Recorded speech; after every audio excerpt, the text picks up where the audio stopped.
evening, ladies and gentlemen. Welcome back. Monday night, 8 p.m. The Online Darts Live Lounge returns. We are all Blackpooled out. It's been a week without us here, but what a week it has been. The wonderful Winter Gardens certainly didn't disappoint. Dan Gobb, how are we? Very well, how are you? All good. I am just about recovered from Blackpool. It was amazing, absolutely amazing. But I am not as young as I used to be and paid the price a little bit for that. Got a bit giddy, but it was mint. Love it. Second best darts weekend of the year behind the UK Open. But that's because I was in mine head and I was in Blackpool. Hey, could be the difference maker. But it was class. It was really good. Brilliant week. I thought the tournament over-delivered. I thought it was. We were wondering a little bit after the first round because we thought it was going to be complete fireworks and it wasn't quite so much. It sort of all went to plan, didn't it? Or a lot of it did. But I think the back end of the tournament we saw some really cool stuff and we saw some brilliant darts and very entertaining matches and it was really good. Great tournament. Yeah. Let's jump into the chat room. Joel, Dell is in. Owen, Mark, how do? Connor, Cameron, James. We'll touch on the women's match play in the chat. Don't worry about that, Dell. Matt, Chrissy's missing Blackpool already. James is in. Nels, how we doing? Next week in the evening, yeah. Bob, how we doing? David, chat room's rammed. Frey is in. Daniel, Aiden is in. Chat room is absolutely bonkers already, which we love, gentlemen. Look, there's only one place to start. We're going balls deep. We're going straight into the Betfred World Match Play for 2024. And before we come on to the winner, and you touched on it early on, Dan, as well, that there was a bit of needle in this tournament as well from players. They weren't holding back in post matches and so on. No, it was, and like I say, I think we got, and we talked a lot of it through because we did fallouts obviously all week as well. But I think when everyone saw the opening draw, we were very, very excited for like round one of darts. I mean, there were potentially, we were all discussing it. We could have, a record number of seeds exiting first round and all sorts of different things. It didn't quite go like that, but the tournament definitely over-delivered in terms of like darting drama and I suppose content's the best word. We got players who seem to be really into it at the minute, and they weren't afraid to get stuck in, and they weren't afraid to say what they thought, and it gives us some talking points, and it certainly makes the rest of the year a little bit more interesting. Obviously, there was a few little moves and shakes up and down the order of merit. There's a few people will have dragged themselves back up, but also some people that will have expected to go a little bit further, defending money, and didn't. So we will see further shuffle, I think, in this. In the order of merit before we get to the business end of the season. So, your boy had a great tournament on the Oki, not so sure off the Oki. It was an interesting week for James Wade. Speak for yourself, mate. He called you a knobhead a couple of times, so he had a great week. Look at some of the other comments. He's not done himself any favours. There's a couple of bits he said that I don't get, which we'll talk on shortly, but on the Oki, it was a very good week for James Wade. Very good couple of weeks, to be honest, because he's put together a couple of decent runs just to get himself into that tournament. He was the lowest ranked player heading into that tournament, according to the qualification criteria. He was the lowest ranked player to possibly get in via the Pro Tour Order of Merit, and he made the most of it, as he so often seems to do. 19 consecutive seasons with a major semi-final. That's ridiculous. Yeah, look, 100%. And look, the game against Ross Smith, that performance in the scoring states came from nowhere because he hit 3 180s in 30 legs previously and then hit 13 in one game. Yeah. Even I, the biggest James Wade fan, am surprised by the way he scored that one because a lot of people go, haha, yeah, have that, James. Show all these so-called experts you can score the best. he can't score the best of them. His career averages say that those performances don't happen very often. We're not saying he completely cannot hit 180s, but what we are saying is every single statistic points to the fact that James Wade relies on finishing to winning matches, because if the top player finds their scoring boots, it's not very often that James Wade goes with them. In this instance, he did go with them, and then we find out that actually the previous record holder for 180s in the quarterfinal was also held by James Wade. So maybe he just loves the tournament and the atmosphere. Yeah, it was funny. We'll talk about some of the bits he said shortly, but let's also have a look. After round one, after we sat here 2 weeks ago going right this, that and the other, after round one, who have you got concerns about heading into the back end of the year? I don't. Well, it's an interesting one, because round one we were, like I said, I expected quite a lot of.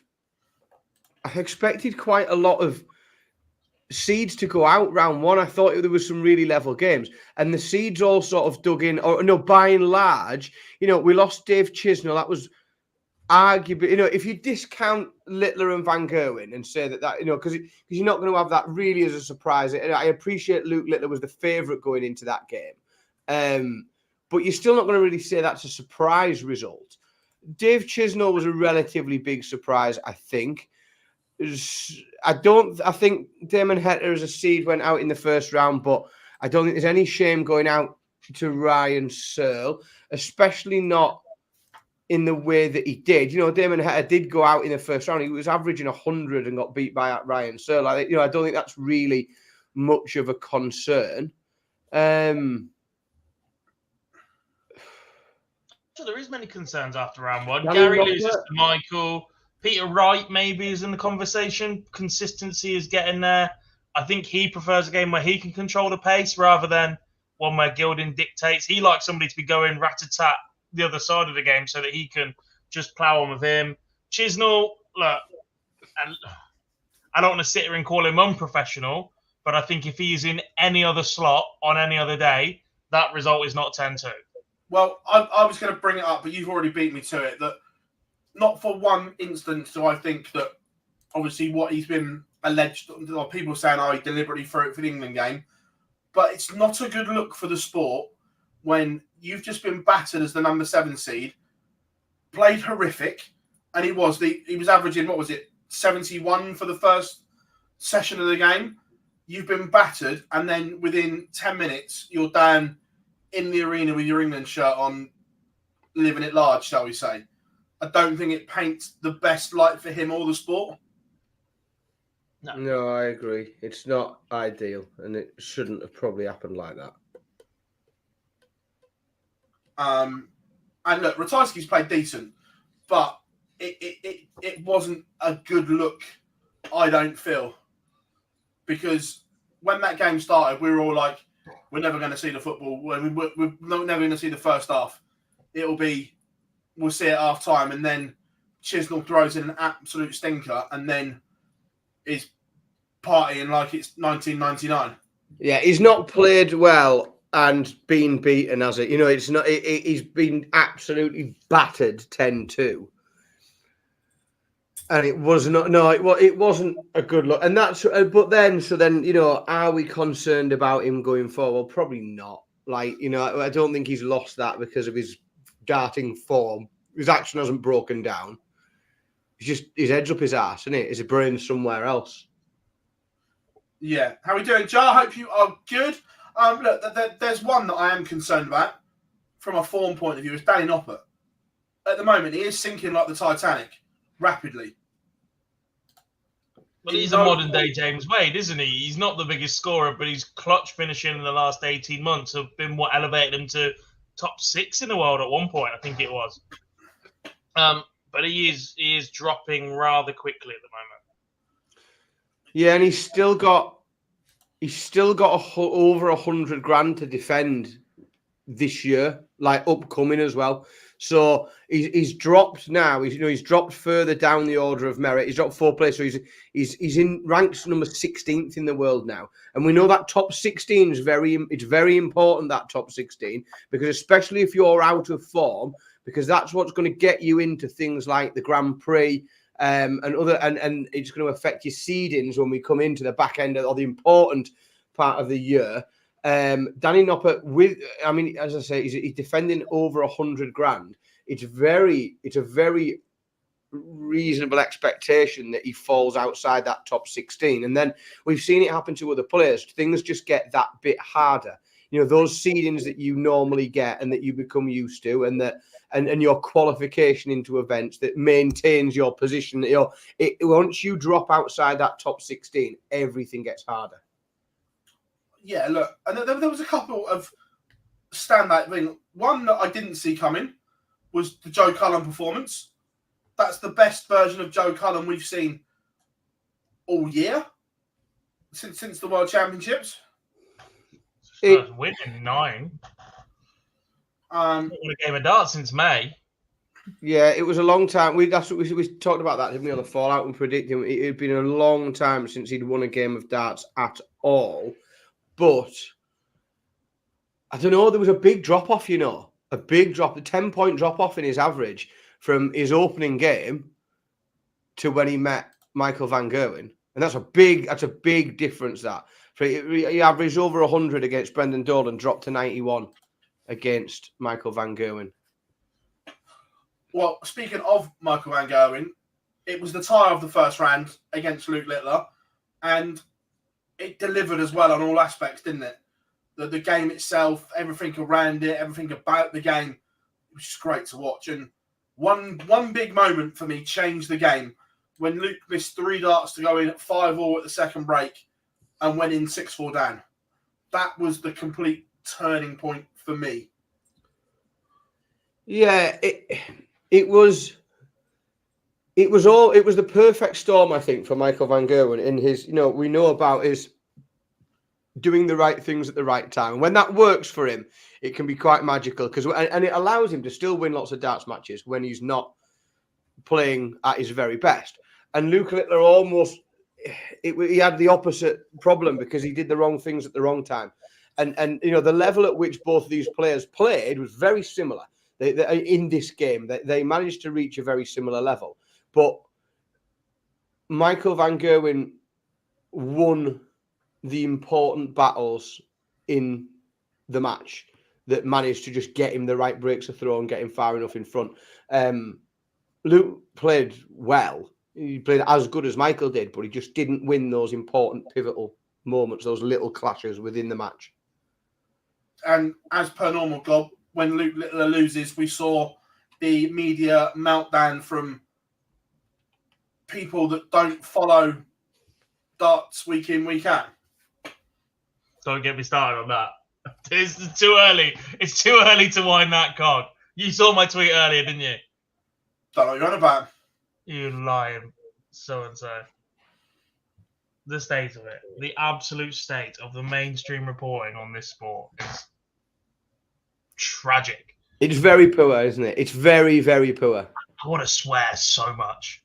Just People don't understand. Like this morning, I wake up and I'm sat on my toilet as I do every morning before I get ready to go to the Super Series. You have a little scroll. Sky Sports News have shown us a segment from their TV show where Luke Littler won a poker tournament. No fucking didn't. He won the Cheshire Open. 1, why are you reporting on an Open anyway? And 2, who the fuck's then tweeted that it's a poker tournament? Absolute morons. Just to be clear, backed up 5 hours later by TalkSport doing one of them horrid clickbaity Twitter things going, oh, everybody's saying the same thing. This happened, blah, blah, blah. This meant so. Article in the comment. I fucking hate that shit. I know we should probably do it, but I fucking despise it. Where they're basically saying that Luke Littler's win at the Cheshire Open was worth 200 times less than what Luke Humphries won at the World Matchplay, but was 20 times more important because he went back to play with his teammates. Get to fuck. You know it's going to be a lively show. We're only 15 minutes in and there's F-bombs everywhere. I'm down for it.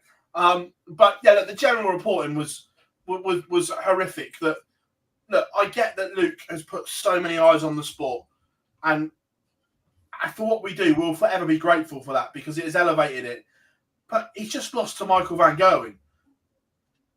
Yeah, the number 2 seed. The number. So again, you could take the names out of the headline, right?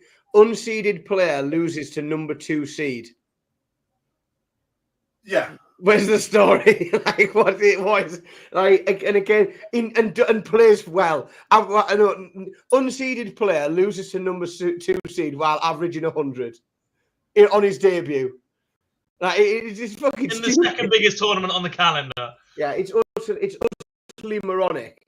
But it's a lack of understanding of the sport. It's a lack of understanding of how it works. It's embarrassing, and but the difficulty is, we look at it and you almost cringe on behalf of the people that have published it, and it's embarrassing. But the problem is, there probably isn't enough people that spot that bullshit for what it is, and I almost wish that like on X, you can have the, your sort of community verifications and like put little comments underneath. I want to be able to do that. Just community information. This is wank. Can we move on? So you can request a community note now, but I don't think we'd be allowed to write them somehow. Yeah. Yeah. Look, it was just it was comical. Look, the other one that we spoke about was Michael Smith and Gary Anderson, and it was a weird game because Gary could have been 5-0 up, Michael Smith could have been 4-1 up. Gary then does something that he never does and gets involved with the crowd, and Michael Smith wins. It was a very strange but brilliant game at the same time. Is that a fair assessment? I think it was, if you weren't invested in either of these two players. If you were watching this as a neutral and you just wanted to enjoy it, then it was absolutely superb. I think if you were rooting particularly for either of these players, throughout this game, it could have been a tough watch because it was a very strange game.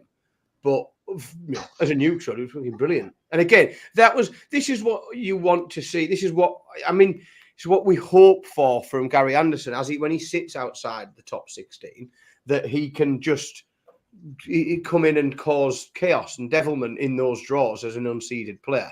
He didn't get over the line and through it, but he certainly caused problems for Michael Smith. But it wasn't usual for him to get stuck in with the crowd. It's not normally his MO, is it? No, it was a strange one. Not only did he do it once, he only did it twice as well. So it's like, Gary. Is that a sign he's coming towards the end and he's comfortable with it? Don't get wrong, Gary's been playing some awesome darts recently, but when you not even compare careers, because that's a stupid thing to say, but when you look at the final stages of Phil Taylor's career, he went from never engaging, always businesslike, to having a bit of fun in his last 18 months or so. You think back to the Cadby instances and whatever else that comes around it, and his last match play for that instance, all right, the crowd were horrific towards Van Gerwen that year. But is that a sign that Gary's just content and bringing it all to a close? I don't think he's going to bring it to a close in the next couple of years, but I definitely think it's a sign that he is very, very comfortable and content where he is in life and couldn't really give a fuck what happens.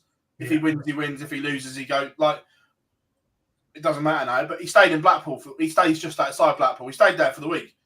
So he booked so it's just like he lost and then, okay, you'll stay up with the kids and stuff like that. So I definitely think it's a sign that he is very content where his life and career is.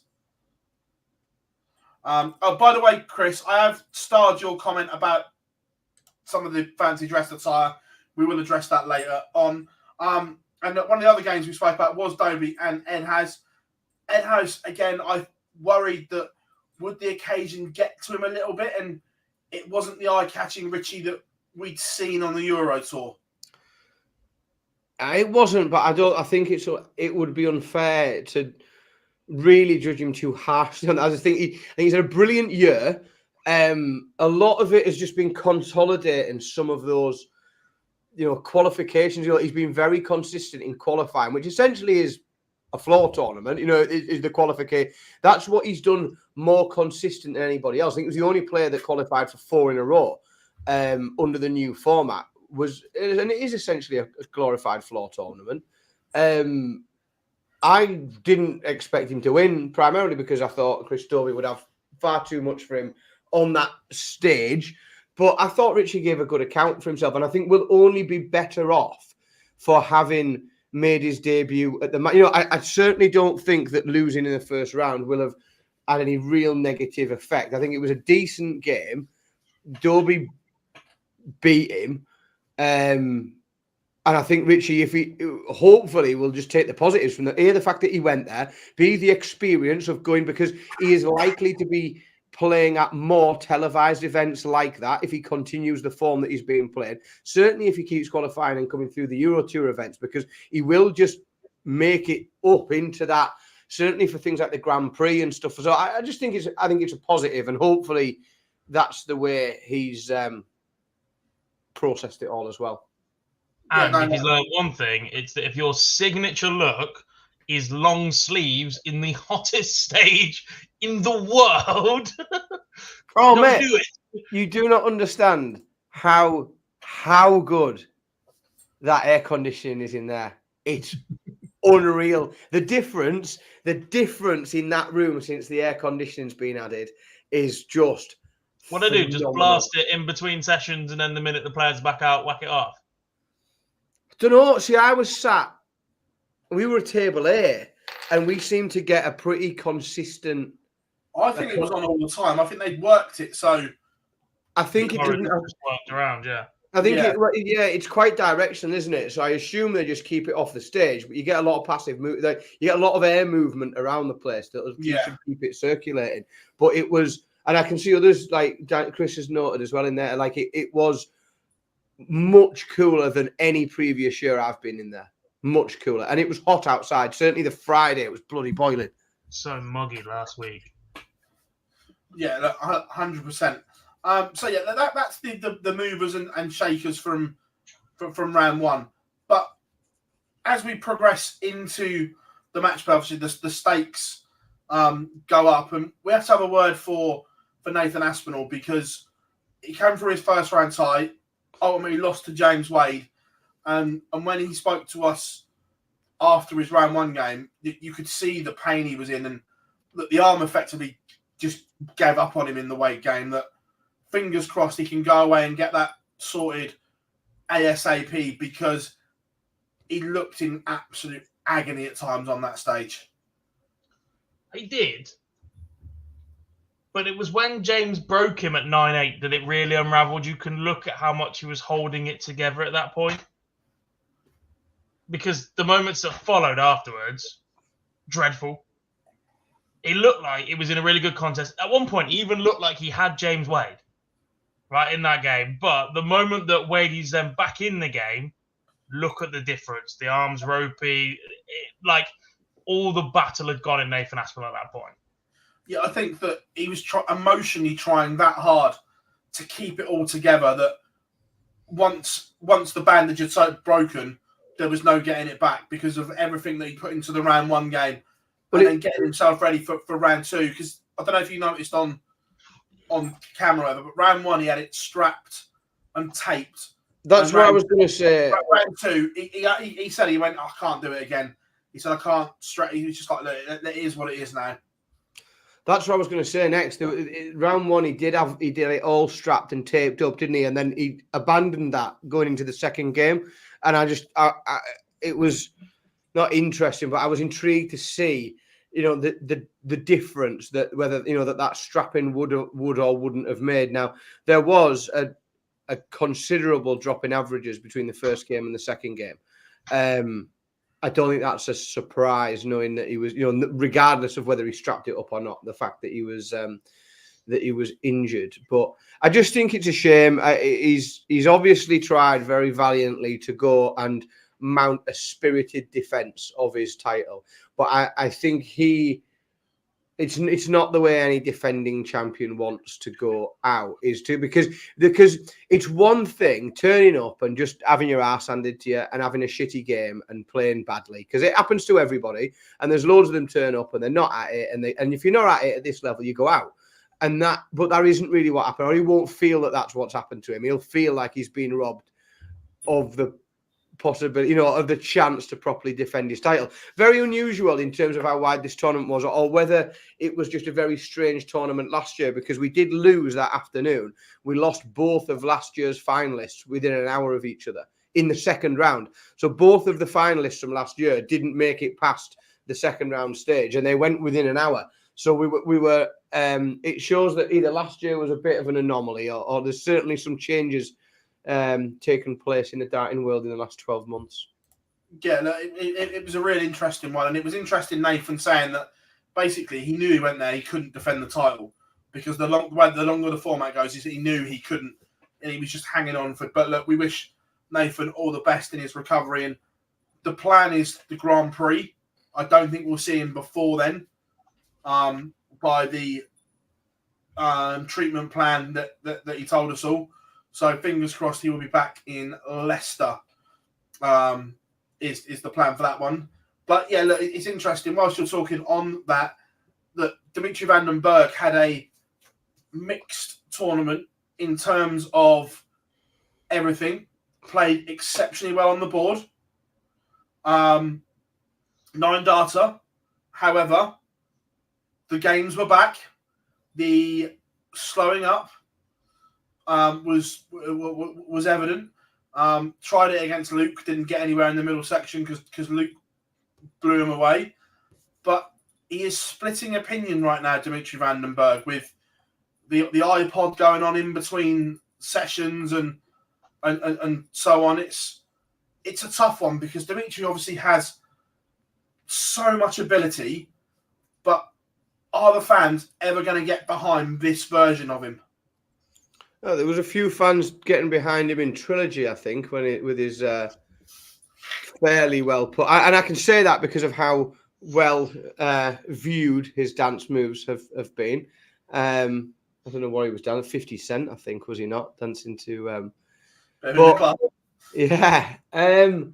Dimitri continues to be a bit of a divisive character, and that seems to be becoming more and more so over time. It seems to be very trivial, but little things just keep adding to it that seem to turn people off from enjoying watching him, and that I think that isn't a good thing. So I don't have any problem. The whole sort of controversy creates cash narrative, and we've seen it loads of times. And those that say it doesn't happen are fooling themselves or lying.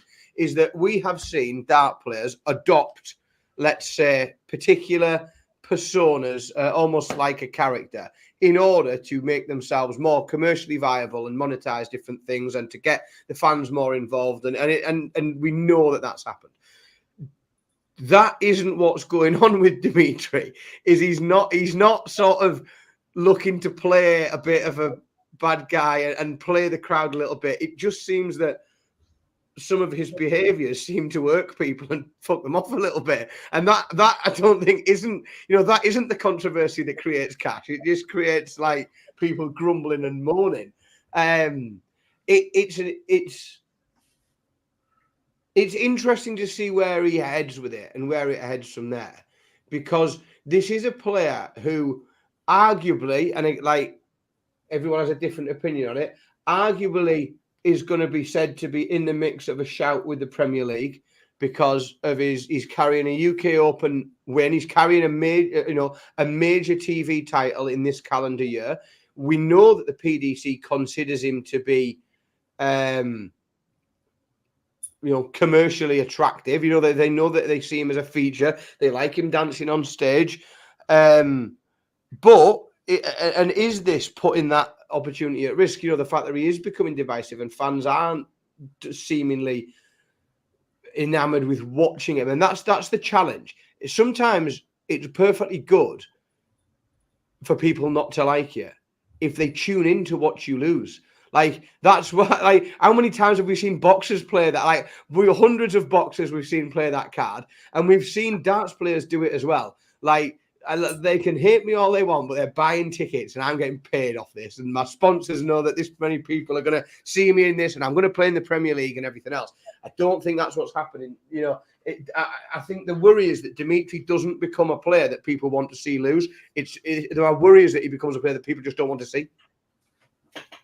The one thing that my point is that it just doesn't feel like it's for him.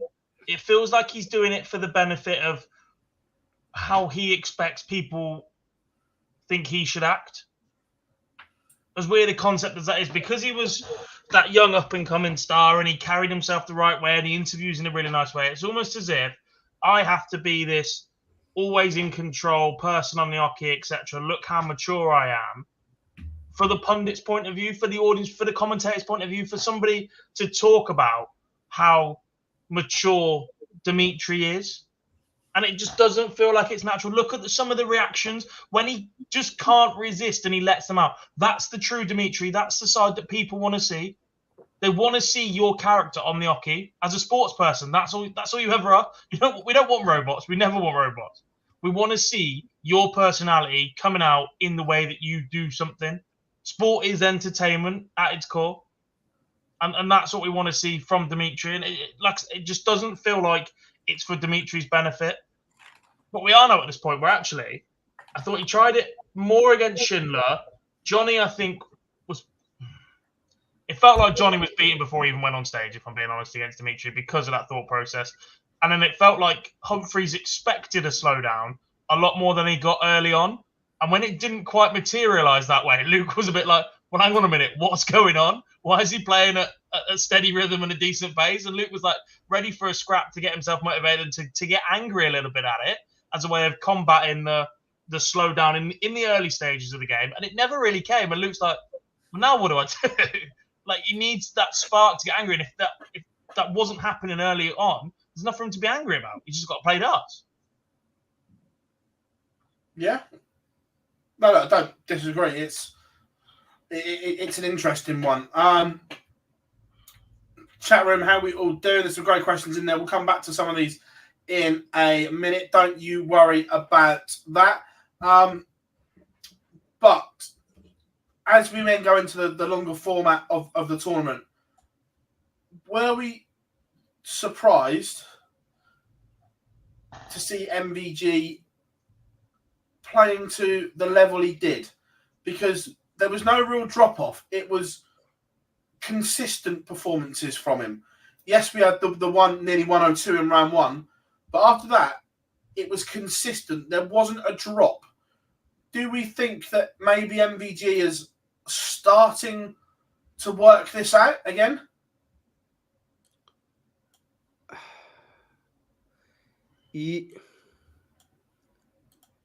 It's really difficult when he's made a final and had some of the victories that he's had. But he was very impressive against Luke Littler. I wasn't that impressed with his next three games. And I thought he played really well in the final.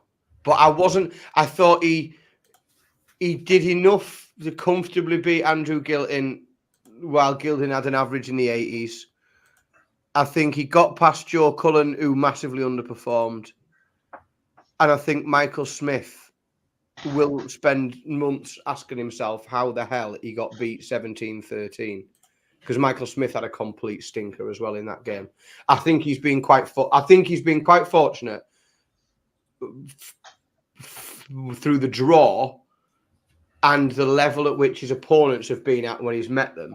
However, I appreciate that sounds really negative, but I think it's about the best thing that could have possibly happened to him was making a final. And he did some very important things in very important moments of those games that show that A, he does still have it, and B, I think he's becoming a different player. And we saw that quite a lot in those games. And he always talks about doing the right things at the right time, but never more so is it important to do the right things at the right time if you are, not able to hit your A game or what you consider to be your A game. Then it becomes even more important, and that's what he really did. He just kept taking the right chances at the right time when they were on offer. And yes, he did come against opponents that underperformed, but he made the match play final, and you can't really take much away from that. You still got to get through everyone that's there. There are positives from it, I think. Definitely. The 1-3-6 against Smith was just incredible. And there was a couple, like you say, a couple of glimpses in the final as well that I think there's enough for him to be content about. Obviously, right now we know he's recovering. He had surgery this afternoon, the second part of his operation. So again, we won't see Michael till end of August, beginning of September now. Well, he recovers from that. But let's dive into a couple of bits. We've gone around it now. Luke Humphries, is he already closing in on becoming one of the all-time greats of the sport? Because the year he's having is up there with one of the very best years we've ever seen. The year itself is right up there. It has been nothing short of exceptional. Running into quarterfinals, semi-finals, finals and onwards. You think back how many times we've sat here over the last couple of years and Luke Humphries has sat moaning about not being in the Premier League as a world youth champion and the world number 26. Stop moaning about it, Luke. Go and win something. Go and do something that forces their hand to put you in there. And he's done exactly that. And he's done even more than that. He's delivered. He's going to be world number one for a long, long time. This run is so good. The title haul at the moment is brilliant, and it doesn't look like it's slowing down at any time soon. But to be an all-time great, you have to do it over a longer period for me. That's what I said. Is it on the way to that area? It's on the way to it. He's matched Gerwen Price's major haul in 7 months. He's on his way. He's laying the foundations, but it is the only difference between what he's doing and having his name, right up there for the rest of history is longevity.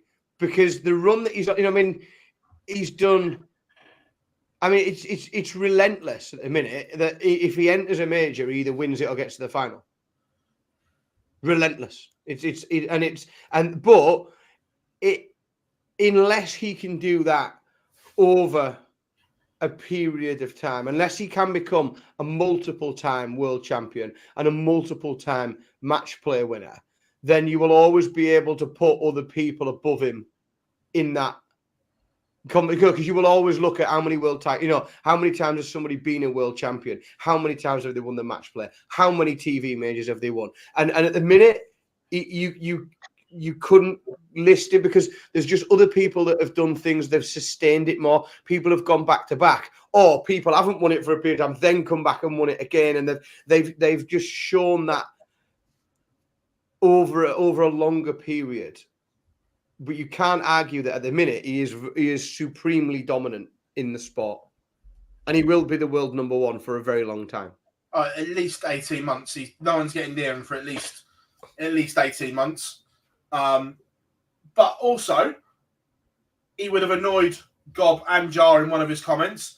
Bob's just said it there that he did make reference to he called it the Triple Crown as well. His words, not mine. I haven't put words in his mouth. That he wanted that Triple Crown, and now he's annoyed that he lost the Premier League final. Well, he's going to have to win the Worlds and then go and do it again, or he's going to have to build it all up at one point. Yeah. No nonsense. Evening, Matt. All right, we'll come back to Luke in a minute. I'm going to play 2 clips from Luke. One, we saw, again, he is very measured in what he says in interviews and everything like that. But I did like this side of him after the Dimitri game, and then we'll play the clip he says something very interesting, which we'll touch on as well. Yeah, it was just one of them things. I felt when Dimitri hit the second 180, he did the shoulder on. I thought that's such an unnatural reaction. Usually he'd give it a bit of come on, and he sort of was giving it a bit of swag. And I thought, well, if this goes, I'm giving it back to you. To be honest, I'm not shy to celebrate it. I'm not one of them people that you don't really see a lot of celebrations from me, to be honest. But I'm not shy to do it, but I don't like to give too much away. But as soon as he did that, I thought, well, you're going to get it back, to be honest. And I was pretty revved up after that, and maybe that could have been the mistake he made. Because if he didn't do that, I might have just felt a little flat, and that 106 didn't go, and then you don't see the great things that happened after. But yeah, it's when people do things like that, it revs me up, to be honest. And like the last 5 legs after that, was fantastic. So maybe that was his mistake in the game. Well, probably changed it in a positive way for myself and a negative way for Dimitri, because I felt a little flat. Sometimes that just happens. I don't know. I can't give you an explanation as to why that happens, but in the mid part of that game, I felt really flat, and then as soon as he did the shoulder rock, kind of revved me on a little bit. I thought, okay, then you're going to do that to me. I'm going to fire back, and that 106, when it gave me that energy I needed. I'm one of these people that takes all the energy gels and stuff to get myself, in good shape and the energy levels high. I wouldn't have needed anything, because that just gave me a burst of energy, to be honest. And it was good fun, and everyone loves to see things. A bit of needle. There's no animosity between me and Dimitri at all, but it gave me that little bit of a spur to push on and go and win the game in good. I think I just play my own game and don't play the player. If you play the player, the name, you may try too hard to beat him. So for me, I think the winning record I've got, I just play my own game against him. I love playing against him. He's a fantastic, talent and player. And when we had that period between 2012-13 to 2019, it was just unbelievable, to us. No one could beat him. I don't think he'll ever find that form again. I don't think that's there anymore. But he's still a player to beat. He's still going to win many major titles in the future. But for me, just to win this and never have to worry about having to do it again, because obviously I want to win it again. I want to win it many times, but to know that's on my CV for the rest of my life, it's a dream come true. I love the Dimitri one where he was like, "Nah, he's having it." I liked it. Get in. I'm all for that. All for it. But also, there was also an interesting one in the winners one about MVG. I don't think that game's still there, and I don't think it will be again. That's an interesting... Right. I don't want to sit here and brag, but I've been warning people that this downfall has been on its way for a long, long time now. There have been signs, there have been glimpses, there has even been changes in MVG's language and the way that he talks of late. He's clearly got a technical issue, which he's working on, you hope. But that level of sustained dominance just will not be back. Because even now, Humphries is doing things that only Phil Taylor has ever done. Van Gerwen's never averaged 100 in every game at the World Matchplay in a tournament to win it. Like, he's got a... The problem with Michael's action right now is that it is so hit and miss. When it's on it, he's unbelievable. But he's built too much into it. It's doing too much. That means if you're off it slightly, you miss by more. When you look at actions in the past that we've spoken about, like Kyle Anderson is a perfect for that. His old action, straight down the middle. When he was twisting his wrist, there was too much going on. When he was on it, unbelievable. You think about the records that Kyle's hit, the 9 darters that he hit, the way that his dart stood on the board, fantastic. But when he was off it, Kyle got battered when he changed his wrist action. He'd be the first to admit it, if he was still with us. Michael's action is now doing too much. And unless he can find a way to go back to the old one and then find consistency on top of it, I'm just not sure it's there. And you think about the standard of players he's playing against. You've got people now that aren't afraid of Michael van Gerwen. When Michael burst onto the scene, was smashing everybody up when he really kicked on, not that first year where he took a couple of beatings, but when he first won that major and then went on that run, he grew this air of invincibility. He grew this air of, oh my God, that's Van Gerwen. In the last 18 months to 2 years, he's allowed people to feed at his table.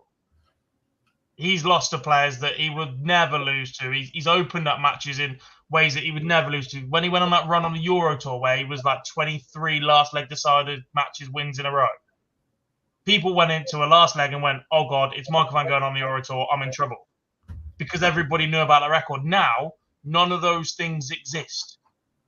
AD Lewis on a comeback is not going to walk in the door and is going to go, "Oh my God, it's AD Lewis." They're going to go, "I've got to crack at him now," because he's not played properly for a couple of years. Even Barney, look at Barney. Nobody in that Pro Tour now respects Barney as a opponent, as a modern day opponent, the same way they would have done 10 years ago. No, see, I have a theory on that. In that Raymond Van Barney, I know we picked it beforehand, but when we had the match play draw and we saw some of those opening round matches, I think there were an awful lot of seeds that would have been perfectly happy to have drawn Raymond Van Barneveld. But he was one of the I think he would have been one of the preferred targets for the seeds there, because people just know that he can be got at. Now, obviously he's got a game in him still, but he hasn't got the game in that he had previously. And the top 10 certainly know. I think that's a draw that's perfect for them. And it worked very much into Johnny Clayton's favour in that first round. Even if he puts in a ridiculous performance in round 1 or round 2, it no longer sends a statement. No. It says, well, he's done that now. He's got it out the way. So I've got a chance next round, because he's not consistently building on those performances. Yeah, they just know he can be got at, don't they? So if he chucks in a 107 in the second round, you're thinking, well, he ain't doing that again. He used to. If he chucks in a 107 in the second round, you're like, oh my God, is there anybody that can stop him now? Because if you didn't get him early in a short format, you ain't getting him at all. And now you're going, well, he's done that one, and I've got more chance to get at him. The way that you approach a game against Michael Van Gerwen in 2024 has changed completely. I agree to a lot of it, because we know the action is flawed at the moment, and I completely agree with that. But to say that he will... Look, I agree that he's not going to dominate because there are so many good players. But can he get back to a level where he averages a ton plus all the time? If he can get the action sorted out, yes, I think he can. I'm not saying that's going to be enough to win every game, because of the way Luke Humphries, Luke Littler, Rob Cross and so on have joined that table now. But if he can get the action sorted, I believe he can get the level back. I genuinely do. Because his throw is all about rhythm. And if the dart is set in the hand, the way he throws, it will come natural. I'm not so sure it's there, because throws evolve naturally anyway. His treble 20 success rate this week was better than anybody else in the tournament. He was hitting 40% of the darts he threw at treble 20 this week. But it's everything else that comes with it. It's the little inconsistencies there. And all right, you are talking about getting his throw back consistently, but I'm just worried that it's not enough anymore. The easiest games to play as an underdog are games you're never supposed to win. Michael Van Gerwen still walks into 95% of matches he plays as a dart player as favourite, as the overwhelming favourite to go and win that game. Because if Van Gerwen turns up, Van Gerwen wins. Do you know how much freedom that gives everybody else to just go and play darts against him? Because he's not slow. He's going to get you off at a really, really nice rhythm. He's not the fastest on the planet, but he plays at a rat-a-tat rhythm that you can just work with and move around quite nicely with. He's never going to disrupt what you're doing. So he allows you to play at a nice freedom without fear, because he's expected to win despite the fact he's not the player that he was 7 years ago. And all the pressure's on him. It is the perfect storm for anybody to play Michael Van Gerwen right now. Unless you're Peter Wright, who would then use it as some massive weapon in a post-match press conference, and that's never going to happen again. I just think that if he can get the action sorted, the rest comes with it. And in terms of the dart in the hand is the issue. If that can get sorted, I think he can get those levels back. Like I said, I'm not saying it's enough to win all the time like he was, because everyone else has risen their level considerably. But I think he can get back to that level where he's always going to be there or thereabouts. Right. People have been asking for it. So let's play the 3 clips. I don't know what order they're in. I'm just going to play them and then we'll discuss. be in the top. In my opinion, I should be inside the top 10. It's not about. I've got my mental problems that I've got, with the ADHD and bipolar, but it's gone far deeper than that, physical problems as well. So I believe I should be inside the top 10. Unless I'm inside that top 10, I feel like I'm underachieving. But by God, there's some bloody great dart players about now. There really is some real good dart players, and there's also some very average dart players doing very, very well. And I just concentrate on the average ones. I leave the special ones to do what they do, and I can upset them. But the average ones, I'm after you. I'm supposed to be a good boy with this interview. I disagree with what Dimitri does. I disagree with it to wholeheartedly. Luke Humphries, though, is a world-class player. He's a world champion, and he just plays darts. All of this stopping, standing back. You're all laughing and smiling, You all know what you think of it. So I'm going to say I don't think there's need for it. But if that's how he needs to play the game and that's how he wants to play the game, there's no rules in it. He's a lovely kid as well, So it amazes me when he goes up there. He does all that stuff. It's a bit beyond me. But then also I'm a bit old-fashioned and a bit boring. And so we'll see who wins. I think it'll be a really close game. I really do. No, I'm James Wade. And in my opinion, I've won more than Nathan has. Quite a lot more than Nathan has.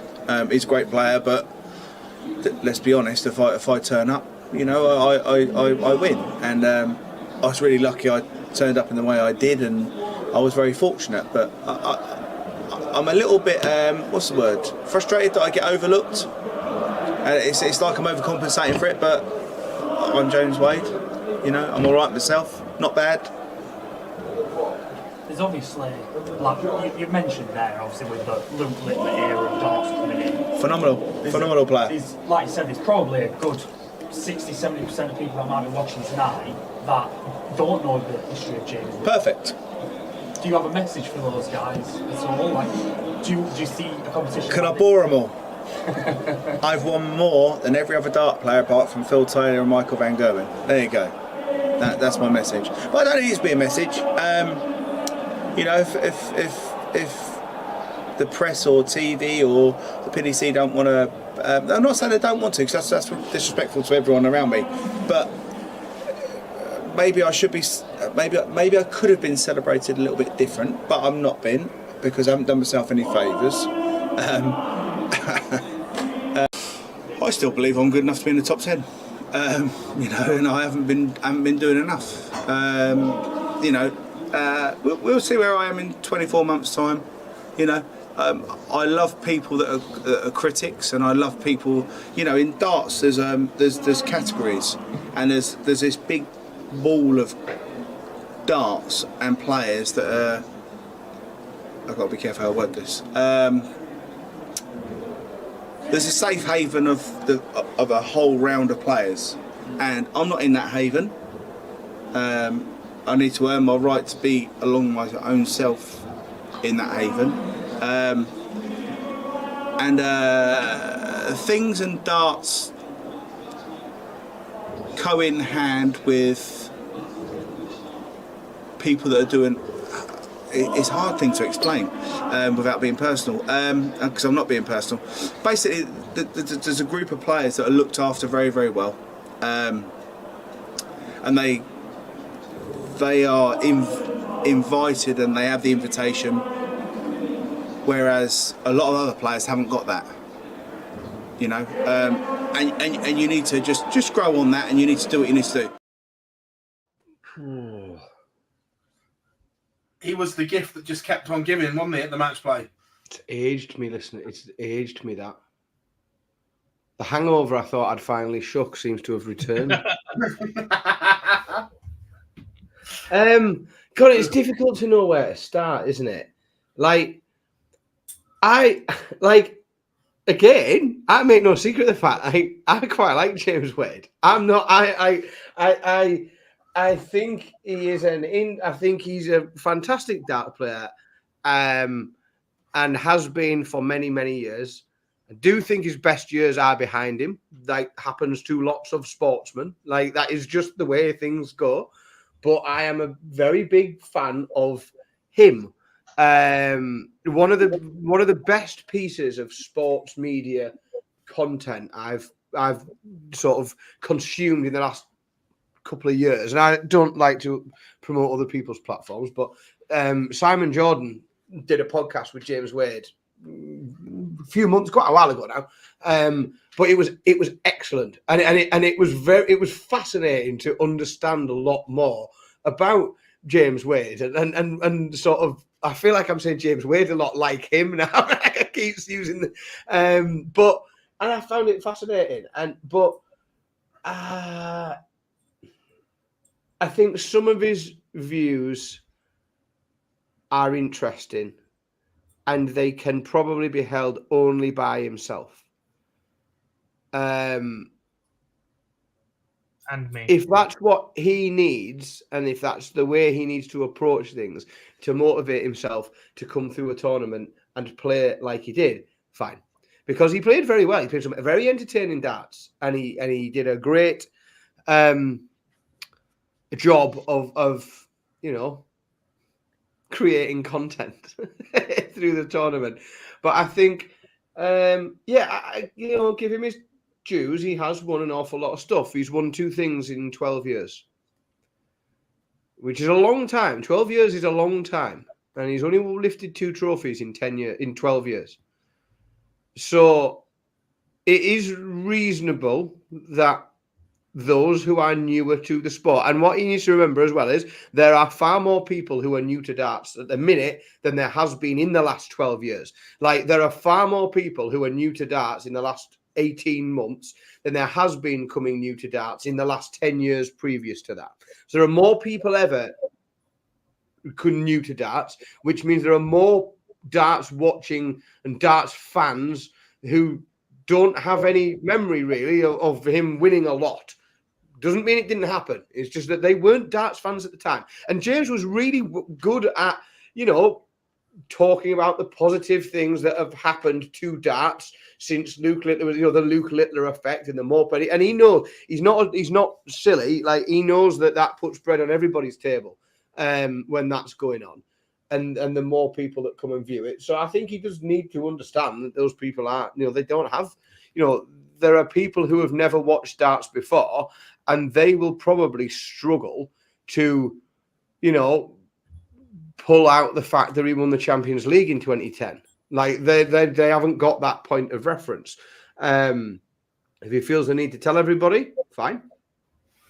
But I don't know. It's the biggest concern that I had, and he didn't go into detail, is that obviously we know, James is famous for being quite open about his mental health problems, but he did mention on more than one occasion that that had been compounded by physical health issues as well. Hopefully, whatever they were or are things that are, either A, fairly trivial, or B, swift in passing. And that he puts them behind him and can move on, because regardless of your views on James Wade playing the way he played and interviewing the way he interviewed is good for darts, even if you're on the sharper end of those interviews. But it entertains people. There are people who will be entertained by that. It will get more people clicking on links and opening things, and therefore it'll get more sponsors, and it puts bread on everybody's table. Nothing that man does will not be entertaining to me. Especially if it's directed at him. It was interesting because there was parts of it that I actually do agree with. That there is a safe haven of players, but the only thing I will say is he didn't complain when he was in that safe haven for years, because he was. Yeah, and he wasn't saying, hang on a minute, there's some lads out there. He has been in that group of players that were selected for Premier Leagues and World Series. And look, we all know it's there. We all know it exists. Hear me out, though. How many of James's were because he forced their hand? Some, but not all. No, bollocks. He played in 12 Premier League seasons. He did, but towards the back end of his career, and as James become more of a diversive character at a time when the PDC decided everything was about entertainment value and ticking boxes, is the phrase we like to use on this show. An awful lot of the latter invitations that James received have been because he has forced their hand, because he's put himself in a position where, ranking-wise or winning a major, how many ITV majors have saved him a Premier League spot in the last couple of years? Even his last appearance was because Gezi got COVID. You see, but even his World Series, his World Series record, his World Series finals, it's only last year that he wasn't in the World Series finals. And he'd been there every year before then, every year that they'd been on. So it was only 2023 was the first time. That's a non-ranked invitation event. I think if you look at, his presence in those non-ranked exhibition events, he's done all right, to be fair, for quite a long time. And again, on merit, I'm not saying he shouldn't. I'm not saying he's there and he shouldn't have been. But I do think for a long time he was in that safe haven that he talked about. Yeah, an elite player that could have counted upon that annual income from the Premier League, from those World Series events, and he's done very well out of that. And there are players who are playing an awful lot better than him, a lot more regular than he is. So I think maybe but by the same token, I've sat here and pissed and moaned about people who have been repeatedly put into the Premier League that I don't think should be as well. So if that's just a veiled swipe at people who keep getting in the Premier League that shouldn't be, then I'll probably back him on it because he's probably right. But he does just have to remember that he has, for a time, existed within that little cabal of preferred players. Yeah, 100%. Paulie, yes, he did say that he did. It goes back to, when was the first year of this Premier League format? 3 years. So since day one. I can pinpoint it to three. I can pinpoint it to the absolute date and question that I asked. So he won Manchester Premier League in this new format. And one of the questions I asked him was, James, it's not been the best of times for you recently. Winning this and showing everyone that the machine can compete at this level again, will the elite players start to fear you again? That was the question. And he took massive umbrage to it. And your ginger. Because you had talked about elite players and excluded him from that. Because at the time, it hadn't been a great run. Would I have put him in the elite bracket at that point? Probably not. Oh, Jesus. He averaged just shy of 106 in that final, Phil. Yeah. But what I'm saying is, up until then, on that day, he hadn't threatened it. But I still remember it was Manchester Premier League. I remember it well. Yeah, I know. I just looked it up then. Scarred for life by it. I remember it. He's got it just drawn in his arm in a knot. He took out 161 as well. Because I'm not going to lie, I genuinely live in his head rent free. Because where the players come off, where the players come off the stage, right? The press room's behind a curtain. I don't think James realised it. And the first thing he said was, when he come off stage, was something about me. Not the result, not what he had to do, was me.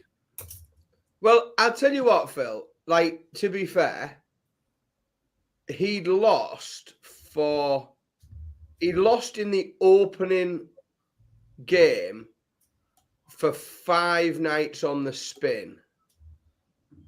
So I could understand the framing of the question. Like, yeah. I get it. Because he had lost. Premier League alone, he'd done 5 opening round exits on the spin. And, if you'd have pointed that question at, let's say, a Peter Wright this year in the Premier League, I don't think you could, people could fault it. Joe would have found a way too, but carry on. Yeah. I think Say that out loud. I think it Yeah. would have been a justified question. Yeah, 100%. Yeah, no, Rob. Yeah, no, sometimes he's all right. Sometimes he's frosty. It depends on what mood he's in. So look, I'm not going to lie. He did the best part of 100,000 views himself this week. So I've got thick skin. I couldn't give a fuck. If he's going to get views, I'm happy. Puts bread on everybody's table. There was another tournament at the Winter Gardens, though. The Women's World Matchplay. Beau Greaves back-to-back Matchplay. Are you saying that's more important than the Cheshire Open? Oh, sorry, my fault. Ridiculous. The women's tournament itself, if I'm being honest, I was disappointed up until the final. I thought the final was an unbelievable game, but overall, I don't think the women hit the levels that we see them hit on the floor. Correct.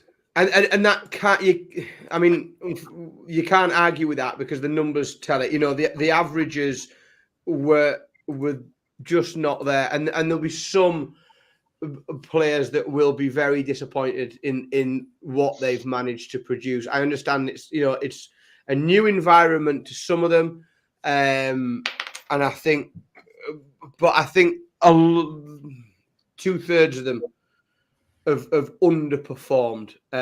We did thankfully get a much higher level of quality in the final. You know, Beau and Fallon, I think, saved the best performance they had in them that day for the final.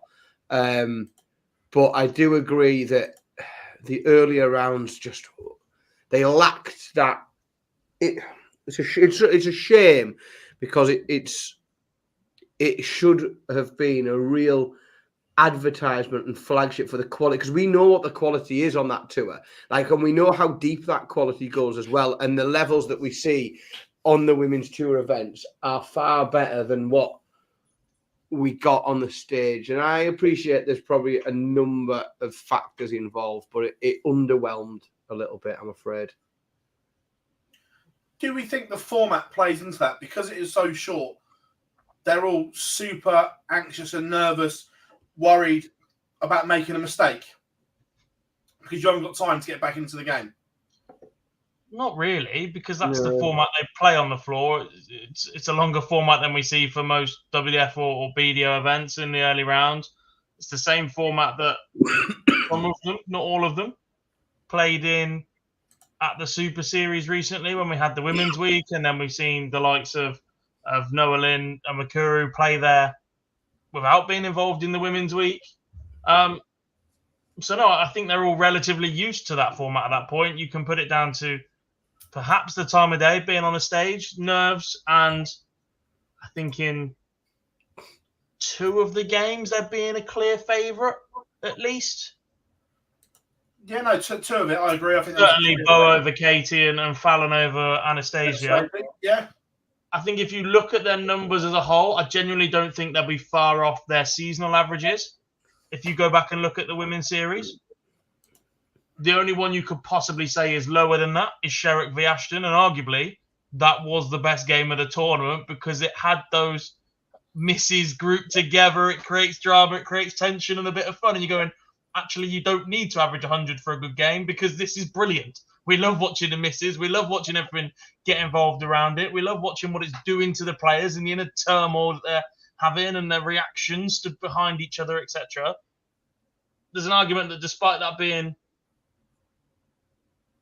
the worst game numbers-wise, maybe second worst as an average, it was the best game of the tournament. Oh, it's the most memorable game because it just had everything. Definitely. Big finishes, 180s, and silly endings. It was fun. I hoped that overall the standard would be closer to what we're used to seeing from these women and from the tour. It does, of course, mean that we will only get 2 women at the World Championships, that result. It does, and we'll touch on it as is then. That obviously Beau did confirm on the Saturday when we had a chance to speak to her pre-tournament that the decision was already made. She would go to Lakeside. I think that none of us were surprised by that decision. Disappointed, yes, but we all knew it was coming. Off the back of that, we said it last year, but obviously the decision wasn't made till September time last year. Should that place revert back to the order of merit? Because the year they put 3 women in the World Championship, that was the narrative that we were sold and spun, that this is the celebration that going forward, we will have 3 women at the World Championship every year. And clearly, because of the way Beau is dominating the rankings, we're only ever going to have 2 because her spot is always going to go back. I just don't think that's the fault of the PDC. I don't think you can blame the PDC. They've got a system, and there has to be parity across all of the qualifying tours. As much as I would like to see 3 women, I genuinely would prefer to see 3 women at the World Championships. If one of them's going to not play, it's like saying we want at least 3 bald people at the World Championships. And if the bald people pull out, you might just have to stick someone with hair in. There's nothing you can do. Like you can't then start bending the rules, and especially when you've got affiliated tours that have a specific number of spots per tour and things, it just becomes very convoluted. But they bent the rules in the first place to do it. I know, but you can't make bending the rules the norm, can you? You can rewrite the rules, is what you can do. This is what I'm saying. That's the way to do it. Rewrite the the issue rules. is that the time to rewrite the rules has to line up with the rest of the season, and effectively the women's season doesn't, because the women's season effectively runs match play to match play, whereas everything else in the PDC calendar runs World Championship to World Championship. No, the race for the World Championships is year to year. But it feels like the women's season starts next I week. get it. But what I'm saying is that after it happened last year, we all knew, should it have been rewritten at the start of this year? Again, it's hard to rewrite it at Christmas and the start of the year because then they're halfway to qualifying for the match play. They've got themselves in a massive hole in what they're doing. The difference, it's such a weird one, right? Because every other affiliate tour runs the same way. If you've got this criteria from the Dev Tour, etc., if you don't accept, it goes to the PDPA qualifier. The difference we've got now is the international events, where first-year tour card holders or tour card holders aren't eligible to accept invites from affiliate events, such as Matt Campbell winning the North American Masters. That's now gone back to the CDC. So they're creating loopholes within their own system themselves, but they haven't transversed it into the women's series yet. Because the way it's going is pretty much we're not going to see Beau at Ali Pali for a long time. Let's play the clip because look, Beau spoke really, really well, and there's lots of points off of what she said, and she did speak brilliantly, but there's a lot to dissect from this. I mean, maybe. I think obviously when I was at the Grand Slam last year, it was difficult. Obviously, I'm not used to being around them sort of people, and obviously that's what they do all the time, playing obviously the lads in the group and that. But they was all right. So I think I don't really look forward to it. I just I play it, and I'm a big believer in men's and ladies darts should be separate. So I don't think. I won't think too much into that. I just sort of play as it comes. But yeah, obviously it's going to be difficult. I think I did well last year. I just sort of messed up my own sort of game. But like I said, grateful for the opportunity to obviously be able to get there again. So I don't know. I think it's one of them. Like, I know I'm good. I think in the ladies' game, I know I'm really good. I think, but I suppose with Fallon, Lisa, there's a few more coming in with the with the women's series and stuff. So I think on this day I was the best, but it doesn't mean I am the best player. I think it just depends what happens on the day and stuff. And I just want more for the ladies' game. I think we do. I think we deserve a separate part of it. I don't think you look at all the other sports now. You sort of getting that side of. Obviously, the men's and ladies is separate and stuff, and I think that's a big thing. I think that's just missing a trick, really. I think we could sort of do with separate competitions and a lot of other stuff, and because I just don't think we will ever be good enough to play against the likes, obviously, Luke Humphries, Vandenbergh, and even like you're just looking at you're facing a losing battle. Do you know what I mean? Before you've even thrown a dart, so.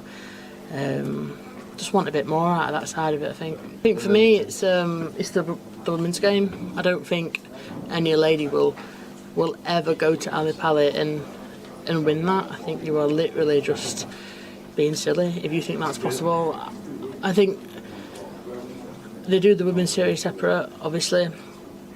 I think the match play like this is really good, but I think just having the more opportunity for us and not having, like when I go to Grand Slam, I don't look forward to it because I know I've got to play men. It's different. I don't fancy my chances at all. I'm just realistic. Like I know how I can play, but it doesn't necessarily happen on the day. Like it's the men are just a lot more consistent and stuff, and obviously we're not. It's just how it is. You can see it on Darts Connect and stuff when you watch the streams and the boards. So you have to be realistic and think, is this going to go anywhere? Unless they have a separate tournament for us. There's lots to dissect from that. Yes. Where do you want to start? I think she's very wrong for a number of reasons. First of all, the PDC exists as an open organisation. It's not we're going to play the men, we're going to play in the PDC ranks. The women's series and the women's match play exist as vessels to undo years of lack of opportunity through historical, socio and economic factors that mean that women haven't developed to a level where there are as many dart players or play at the same level as men, whether that's because it's a sport that predominantly started off in pubs in a male-dominated environment, whether that's just lack of exposure, somebody big at the top to take that game. You look at the Lakeside prize money, sponsorship, the sports and things that have traditionally been associated with sponsorship of darts have been alcohol, have been gambling, etc., things that stereotypically are attracted to men more. So first of all, I don't think creating more and more events for just women in the PDC is the right move at all. I think these exist to get to a point where the PDC is a 100% open organisation where there isn't a women's series. There's just a Pro Tour, a Challenge Tour, and a Development Tour, and people are confident enough to play in that no matter what. Secondly, the kidding yourself over a leap to winning the World Championships is a bit of a stretch, but denying the fact that the top females of this sport can go and compete at things such as the Grand Slam, when we've seen Fallon Sherrick in a quarterfinal, at the World Championships, when we've seen her win there as well. Beau arguably has a far greater level of talent right now. She's producing ridiculous numbers. She's been back-to-back Women's World Champion. We've seen her put in a ridiculous performance at the Moda Super Series just recently, taking on some of the best players on the cusp of tour cards, etc., making it all the way to Champions Week as well. So I don't agree with her saying that you're kidding yourself either, based on consistency. If it's based on consistency, then you practice more and you play more. That's how you eradicate consistency. Consistency isn't a gender factor. That's an opportunity factor, and that just means you need to play more and practice harder and want it more, and then believe in yourself. I wholeheartedly agree, and it surprised me when she said, I don't like playing against the men. I don't enjoy it. And I completely agree. When it's almost as if it's this safety mechanism comes up, because she's won at the Super Series, blown away amazing talents. She's won a Dev Tour, beating amazing players en route, that I just find it, staggering's the wrong word, but I just think that just believe in yourself more.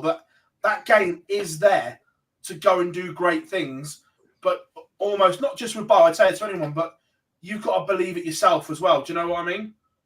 Yeah.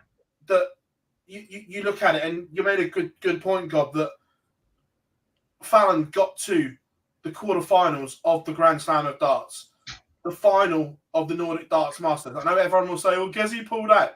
Yeah, he did, but she still beat Dimitri Vandenbergh and had Michael van Gerwen hopping for 10 legs. She properly had him on the ropes as well. Yeah, for those first 2 sessions, was on the run. We've seen Beau push Nathan Aspinal to the limit. Damon Heta at the Super Series. Andreas Harrison, someone that we all say is one of the best players not to have a tour card and should have.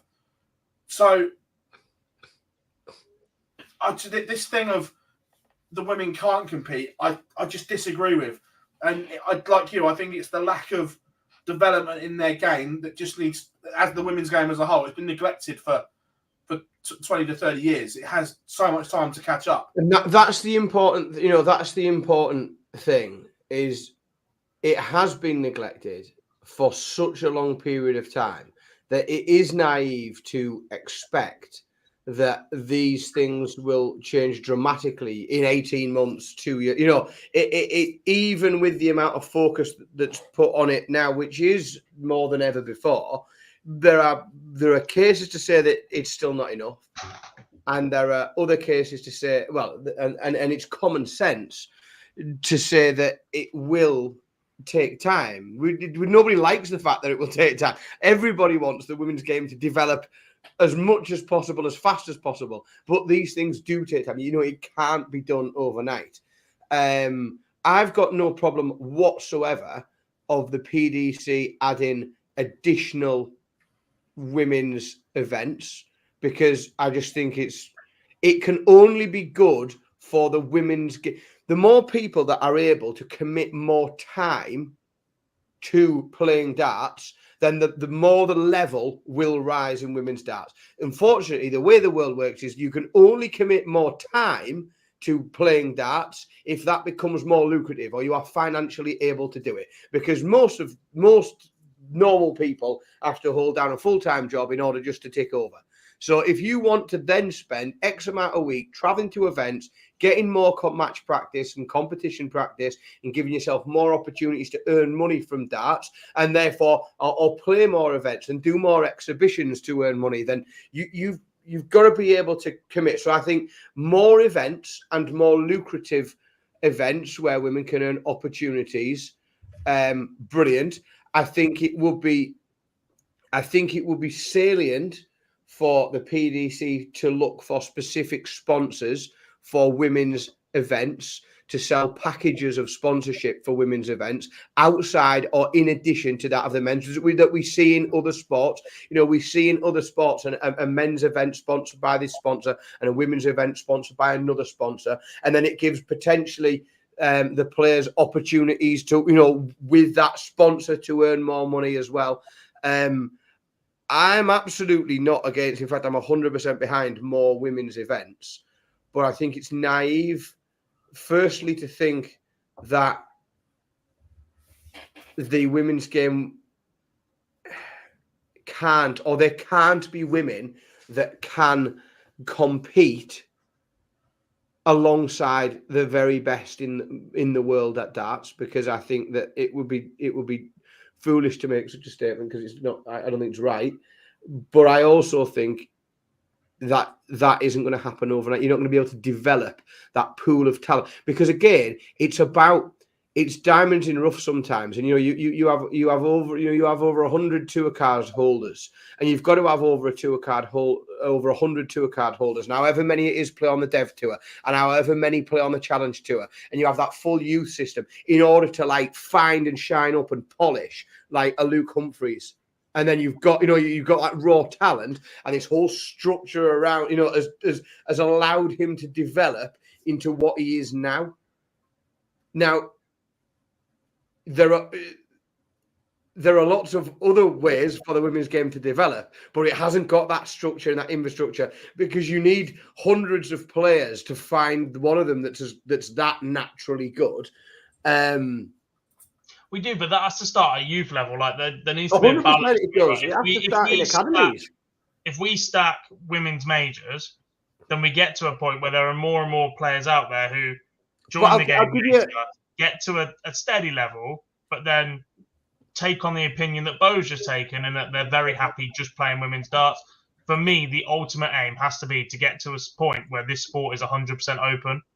Well, so the little insight that I have into it is I get to see darts played in schools quite a bit, and which is great, and I love that. One of the things, first of all, that when I speak to PE teachers, as I do about darts, I was talking the other week to someone like quite senior, the director level, from a PE background, who thinks that darts is amazing because what they say is it's the only thing that we can do as an activity where we don't have to separate everybody into two groups. We don't have to send all the boys over there and all the girls over there, and you're in that room and you're in that room. And they can compete equally. And she said, and the view of that was the girls all love it because they can beat the boys. And they can't beat the boys when they do a 100-meter sprint because the fastest boy is faster than the fastest girl. Yes, there are little outliers of kids that compete at good levels outside and sit outside that. But when they compete against each other, the boys tend to dominate. One of the great things about it is that they can compete. The perception is at that level as teenagers and people who are brand new to the sport doing it for the first time is that it's an even playing field and the girls are able to compete with the boys and beat them regularly. And the more we can preserve that, because it has to start at that level and at academy level. And what you want from that is you want girls coming out of those academies who find it perfectly normal that they will beat the boys. Like that. Of course I beat the boys. I beat them all the time. I'm miles better at this than they are. And then you open their world into a broader, a broader range of darts tournaments, but hopefully having already got that confidence and that in playing in that open format. Darts is one of very, very, very few sports where, at a teenage and academy level, girls and boys can play and sort of enjoy playing together and producing, certainly as beginners. Obviously, as people develop in the sport and they get reach a certain level, it can change slightly. But certainly as beginners, it's very level. Very level. The hope is what now has to happen is coming out of those academies, they're funneled into the same place. They go and join teams where there aren't restrictions that your Monday night league is your men's league and your Tuesday night league is your women's league and whatever else. Those attitudes have to change elsewhere now. The PDC have recently launched some grassroots program. I've not read too much into it. It's effectively a survey asking people how and where they play their grassroots darts. Hopefully they're going to take a bigger vested interest in that and act a bit more like a governing body. Like, we know they're a promoter, but actually they've got a real opportunity here. This will take time. This transition will take time. It's like when you sit and look at projects in things like football and they criticize the number of black and ethnic minority managers in the game from England. You don't just suddenly turn that around by saying we're going to appoint 5 people of colour into those positions. You need to build infrastructure, encourage people from all backgrounds to take up the appropriate routes. You don't then see that change overnight. To believe that is naive. You need to give these projects time. You need to put the foundations in place and watch it build up. Yeah, Johnny makes a good point here, and I didn't thought about this until then, where he says, imagine 12, 13-year-old girls hearing that could be damaging. I agree, because obviously they'll look up to Beau as an idol because of what she's doing for the sport. There's a worry that women's sport, the women's darts in general, is at that position right now. If you look at basically the two most inspirational, the two most relatable to young girls right now is Fallon Sherrock. Whoever interview she does at the moment is telling us that we need to make social media companies do more because the abuse that she and others receive is ridiculous. You've got Beau Greaves sat there in an interview saying, I've just won this, but we're not good enough to go and compete against men.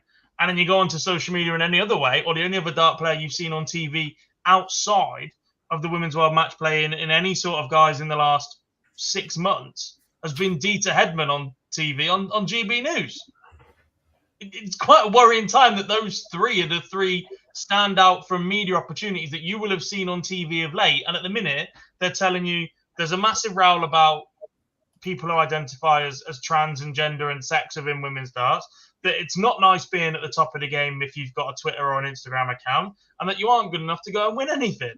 That's an incredibly damaging trifecta at the minute, and hopefully that gets swept away a little bit. Things in terms of what's going on in the public image, things to change that happen in the background, and we move on to a more promising space, because women's darts has been so good over the last few years because of what Fallon did at Ali Pali, because of the level that Beau is producing, even Lakeside of the last few years. When BDO was on its decline, the more interesting thing going on at Lakeside, I will battle for this for years, was that women's title. Yeah, 100%. definitely.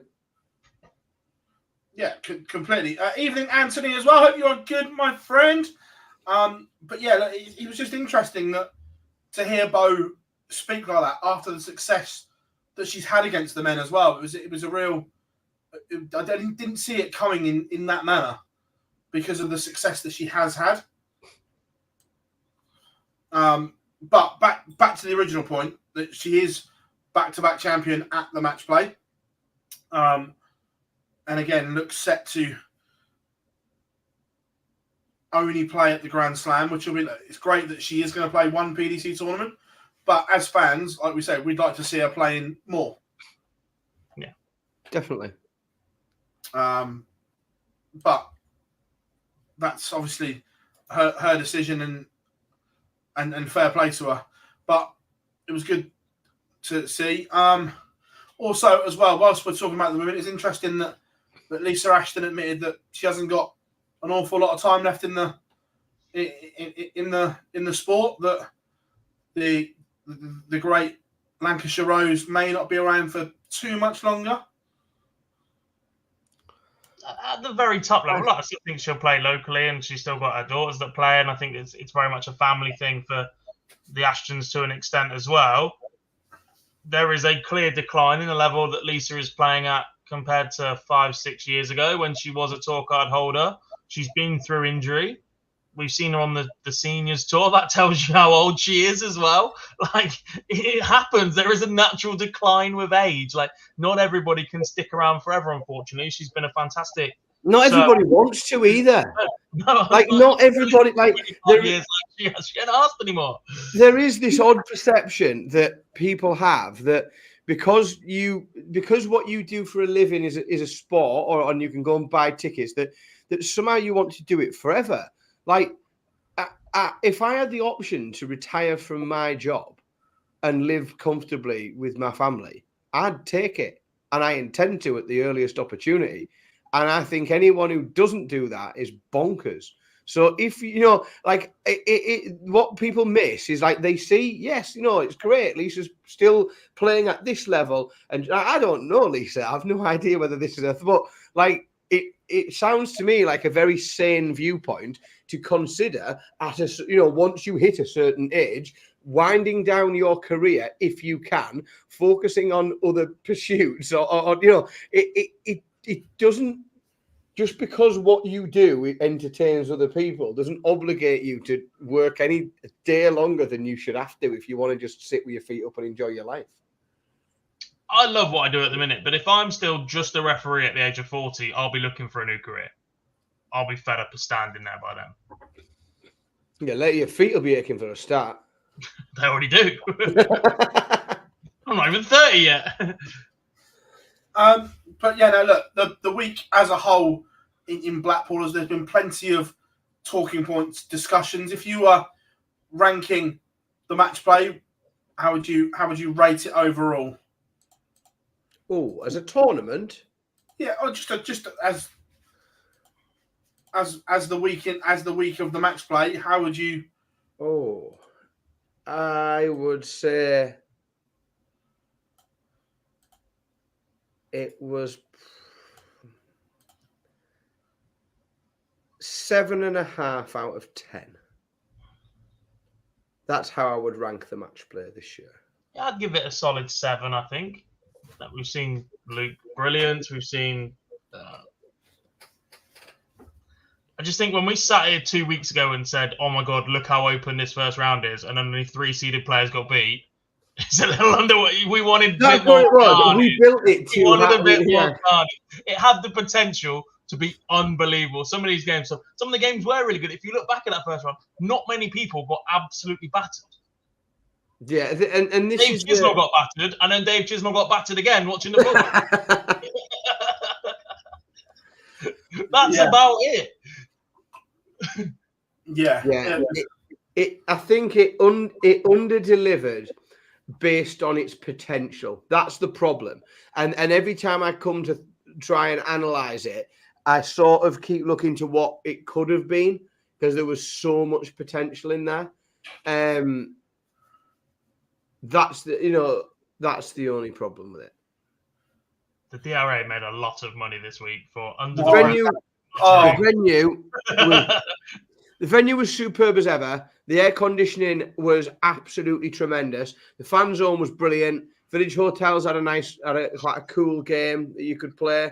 You had to throw 26 in 3 darts, 20, a 5 and a 1, which is brilliant for me as it is my expertise. I just aim for the treble 20 and a 26 comes. It's marvellous. Betfred had it all set up really well. Lots of freebies. Managed to get a new T-shirt for Billy to wear to bed. As a fan in the venue, tournament was superb, better than ever. Like shorter bar queues. Like if I'm doing shorter bar queues, faster service, air conditioning was great. Loads of freebies. Betfred did a really good job. I didn't eat in the venue, but I did see someone like the next table to me eating some sort of like great big mixed kebab box. He managed to get like a box with chicken and grilled chicken and doner meat and all sorts of salad, and it looked very impressive in the venue. Really good, really good in person. It just in terms of the tournament overall, I just think we just hoped for more.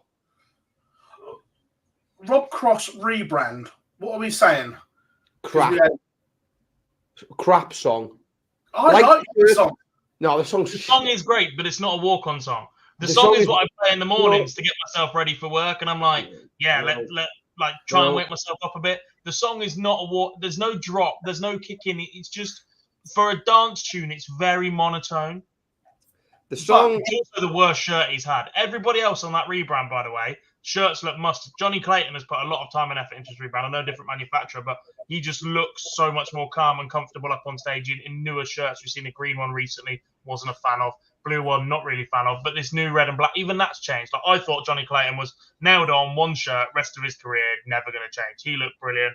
Bunting looked solid. New rebrand on that one. Barney's looked good. New K-Flex on him. I've got a point to make on the Target shirts in a minute, which we'll come on to. About the logo. In general. I'm not talking about logos, bro. It's 20 to 10 at night. But Rob Cross's rebrand was dreadful, and I absolutely do not think it's a coincidence that in the middle of this show, I have quote tweeted a tweet from Target suggesting what songs should be used as a walk-on. Now, not for anybody in specific, but that's dreadful. Get it gone. I think the shirt's perfectly fine. The walk-on is absolute toss. But there is an argument that, God, what you said there, the song should be about the player to get the player ready. No, it shouldn't. I think someone else has picked that for him. Is he a big One Republic fan? David Guetta. David Guetta. This is David Guetta and One Republic, it says on my... See, I like the song and I like the shirt. I think it's his best shirt in a long time. I like the shirt. I've been critical of the Rob Cross shirt in the past, but I like this one. No. But look, Wade could do with a new shirt, but he is absolutely smashing it in the song department. So lay off my boy. There are 2 people that are never going to change shirts: James Wade and Gary Anderson. Robert Thornton, same style. Also, and I also do still respect. I have the greatest of respect for players who are still wearing a button-up shirt, a proper shirt. Like, I have massive respect for both of those players for that reason. And there should be more of it. There should be more proper button-up shirts. And I'd bring ties as well back. But you just want Paul Nicholson. Yeah, bring back Paul Nicholson. That's the solution. Look, on the rebrand, look, the target and marketing department have gone into overdrive and they found the loophole, which works brilliantly. Are we expecting other manufacturers to follow suit, or do you think the PDC will close that loophole? Which one are we going for? Do we think it's a bit like the FIA and F1? Like they're just going to shut it down and make them reduce it a little on the sly so that nobody gets involved and put out some strongly worded regulations to others? Possibly. But that's what I'm interested to see. Because like we've got no TV tournament now I know what the World Series, but September, the World Series finals. What happens if I take Luke and Michael because one's Windmill, one's Red Dragon. If they turn up with exactly the same huge Windmill, huge Red Dragon, does that then open the doors for that there's an issue? Well, I'll tell you what. The difference between built into the shirt as a design and there as a logo, because we've seen players play on the Dev Tour and the Super Series, and we discussed this shirt recently that Gemma Hayter wore to the Target TikTok Pro-Am. It's got Red Dragon in huge letters straight across the middle. But we've seen players wear that in events where sponsors are supposed to be limited. Well, they aren't for sale currently on the Target website. No, they'll come out of the launch, I would guess. Hunting darts Other than the Nathan Aspinal shirt with the very large target on it, the Asp shirt is available to buy. The rest of them aren't. But God, what I'm saying is, it's all Target have done to make it stand out is build that box, that colour box onto the shirt. But what I'm saying is a little bit wider than it should be as well. Look at the lining up with Betfred above it. No, it's not. Right? And no, it's been checked. And what it is, and I can tell you exactly what it is, what they've done. So, because the Betfred logo has a coloured background, the coloured background is part of the logo. If it is text only, which is what Target have done, it can be 6x1 because there's no background. That's how they've done it. So what I'm saying is, if Winmore or Red Dragon do the same, get rid of the white box that's currently around Michael's one, say, and just have Winmore, no box, they could make it exactly the same size as the Target one. It's clever what they've done. They've picked a hole in the sponsor rules. Because Betfred's has a coloured box around it, it has to be 2x3 or whatever it is. No background, it can be 6x1. Scott Williams explained it to someone on Facebook the other day. Strange. So that's what I mean. There's a loophole. Rules are rules. Do they shut the loophole, or is everyone going to jump on the bandwagon? Horse has bolted. Too late. I just want to see it as F1 cars. Fuck it. Stop making Barney get changed when he has to do media because he's got another 12 million sponsors to appease. To be fair, Luke does that now. There's loads of them doing it now. They've all got media shirts where they're all on the front now. They're all cropped onto this. That they all turn up. They get to us. It's like it's like James says, what a loophole. Yeah, that's exactly what it is. So what Target have done is they've made Target just letters only, but they've built a black box or a red box into the shirt design to sit perfectly. It's genius.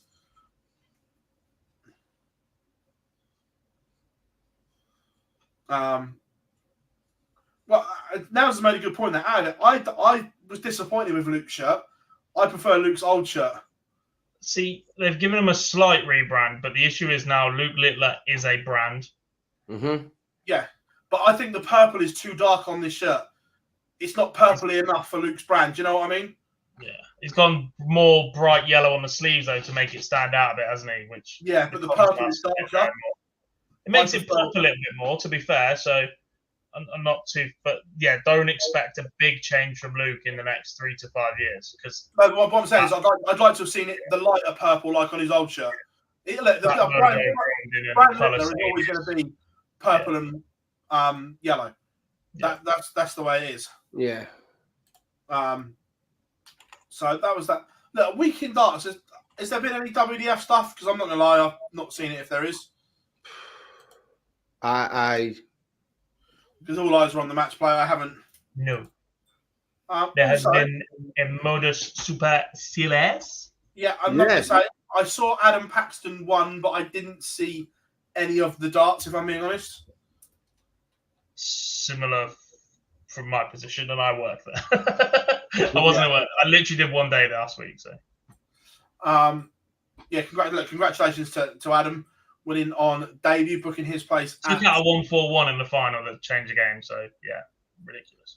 I was going to say something else, and I forgot. I'm sure I remember. Yeah. Pro Tours next week. Yeah, Pro Tours next week. Someone asked, Michael Van Gogh will not be there. I am going to mention this because I said I would to Chris, and I can't believe, right, that in the modern age of darts where they won't allow football shirts in, yet somehow a suicide bomber fancy dress got in and on TV. Yeah, and I'll tell you what's very, very fucking strange about that is when Mrs. Simpson and I were coming into the venue, like we were held up in the queue whilst a lengthy debate was had about a bloke who'd come in dressed as Noel Edmonds because he'd come in. Oh, him! He had the box on front, didn't he? 180p. No, yeah, but they wouldn't let him in on Saturday night because of the box. And they wouldn't let him in, and they had this, and we all stood in the queue for ages while we waited for a fucking conversation to be had about whether or not Noel Edmonds could take his 180 red deal or no deal box in.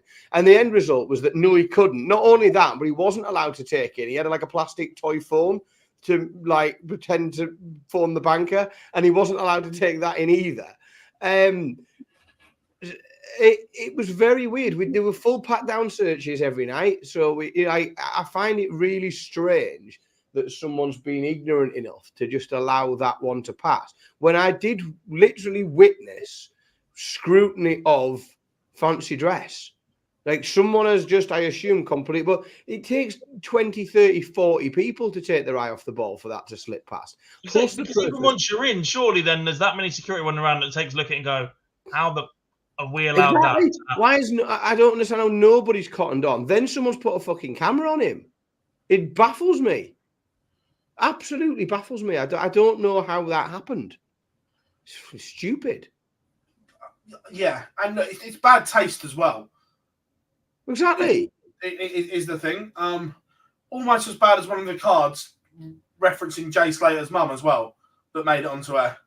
Yeah. Again, so I like the amount, with the greatest respect to those that work there, the amount of times I saw people getting a tap on the shoulder because they'd been seen vaping and blowing it on the floor, so clearly there was some scrutiny of the crowd. I saw people getting tapped on the shoulder for standing on the chairs and tapped on the shoulder for vaping and various other different infringements.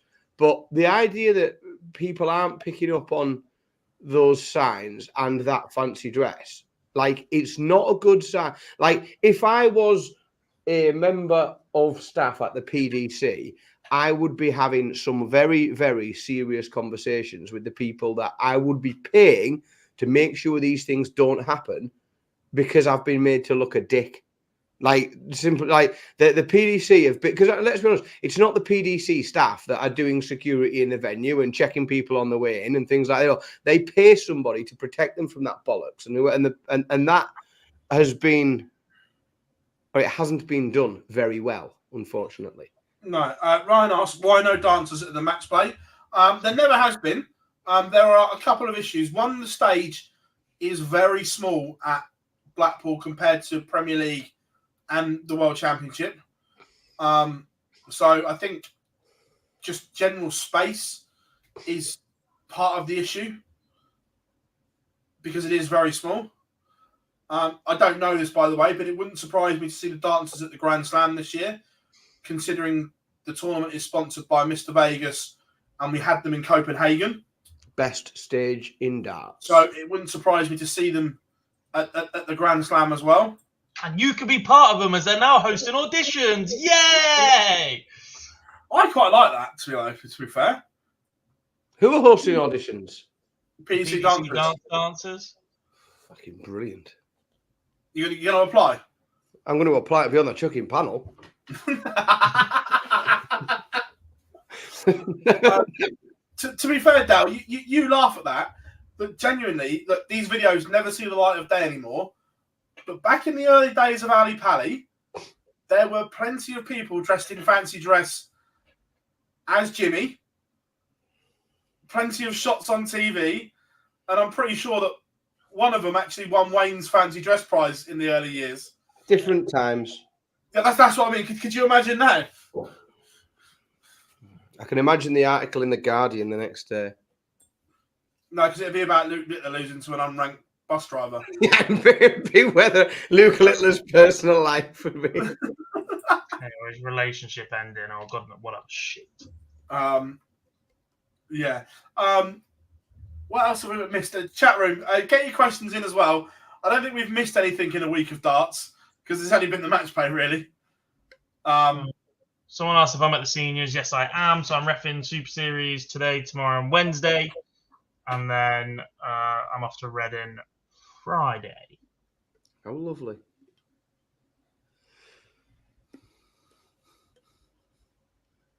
Should be good. When the Grand Slam was at the Civic, used to be lots of fancy dress. Yeah, look, the Civic was good. It's just, unfortunately, just not big enough anymore. I still don't understand fancy dress. I would ban it. It's fucking stupid. Along with 50% of the crowd chants that I think should be. I mean, not immediately banned, but should have you banned from other public events as well. That's a good one to come up. Well, first of all, I think Gary's playing. He didn't tell me he wasn't. The world's ticket prices got a lot of shit on social media. I understand that people get the hump when stuff goes up. I genuinely do. But I also look at what that ticket is compared to other sporting events like boxing, football, concerts. It's also not that bad. Do you know what I mean? I understand that there has been a price hike, so people will get the hump. But you know what? How much have they gone up? I think someone said that the tiered seats went up 13 quid. Some have gone up by a fiver, some have gone up by a tenner. They're slightly different. The only criticism I have, I think my honest view is, I think the ticket prices are pretty much on the lower. I think they're on the lower end of what you would expect to go to a sporting event. Certainly one that is as focused on entertaining the crowd as that. My only criticism, and it is not just of the pitch of fucking is of everything, is I would like it to be made easier to take children to these events in a family zone. The size of the family zone at Ali Pally, unless they're doing anything different this year, is catastrophically small compared to the rest of the stadium. Now, I understand that the likes of Billy aren't going to be necking £8 pints all afternoon, so he will cost you a little bit. But, like, that's when I talk about the future of darts and the future of the sport and people like who, you know, when you've got adult tickets, right, you assume that most adults pay for themselves. So if you've got a group of 6 lads that want to go to the darts, each one of those lads is buying 1 ticket. Or if you've got a group of girls out for a night out and they're each going, they're going to buy 1 ticket each. If you're a parent and you've got 2 kids, you're picking up the cost of 3 tickets. So that's a really expensive afternoon or evening out. So with a full paying adult, I would like to see a way of making it slightly more affordable for people to take under 16. I think it's fully acceptable. And I would like the provision for certain sessions in the venue. So what I would, and again, it's me, dreaming, but I would like the family zone to be double the size for afternoon sessions. You don't need to double the size of the family. You don't need a huge family zone for evening sessions, night sessions. But where you've got like a Saturday afternoon session from 12 till 4:30, put twice as many family zone tickets available and put up and make it a bit more affordable for people to take their kids, because they're the people that in 5, 6, 7, 8 years time, you want them to come to your events. They are the future of people coming. That's my only criticism. I think the tickets are perfectly reasonably priced in the grand scheme of things, but in the grand scheme of sporting events, I agree. I would like more to it. The example I give, and I can only give the examples I know, like at Newcastle, where I watch football, at St James's Park, if you go in the family zone and buy an adult ticket, you can have up to 2 kids' tickets for £5. And they get more than that out of you, of course, because the kids want, by the time you've bought some J2Os and a burger and everything else, you've had more and a program and everything. But, and I'm not saying that should be letting kids in for a £5 either. I'm just saying that I've seen some good practice that allows parents to take their kids in a way that, because that's it. Like, if you're a group of 6 people, adults that are going to darts together, you expect everyone buys 1 ticket each, and it's quite affordable. If you are a parent and you've got to take 2 kids, it's fucking expensive because you're paying for all those tickets. Yeah, I get it. And I know people say about the booking fee. That's just I don't think that's any organisation's fault, because pretty much every organisation, whether it's darts, boxing, tennis, they all use ticket agencies to sell tickets now. So that's them putting it on. It doesn't stop it being absolute wank, though, does it? Oh, 100%. No, I hate it. And then paying a fee to pick up your tickets, which is more expensive to then have them sent to you and e-ticket. How can you charge fucking fee for an e-ticket? Yeah, for the same reason that, like, it reminds me of, when you had car insurance and you'd phone your insurance company up, get a new car, pay more per month for your insurance, and for that 3 minutes on the phone, they charge you a 30 quid admin fee. Like, it's just a way, isn't it? It's just a tax on being alive, which is and doing something nice. Like, how dare you do something nice without everyone else being able to have a little bit off you as well?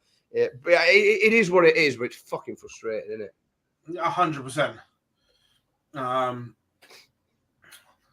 think that's just about us done, chaps. Unless there's any more. Are the fees? Are the admin fees are £14? £7 per person. But if there's 2 of you buying separately, see, again, you shouldn't put admin fees on kids' tickets. Right. Like you don't pay VAT on kids' shoes. Yeah. Don't charge me £7 for the privilege of paying full price to take my kid to something. 100%.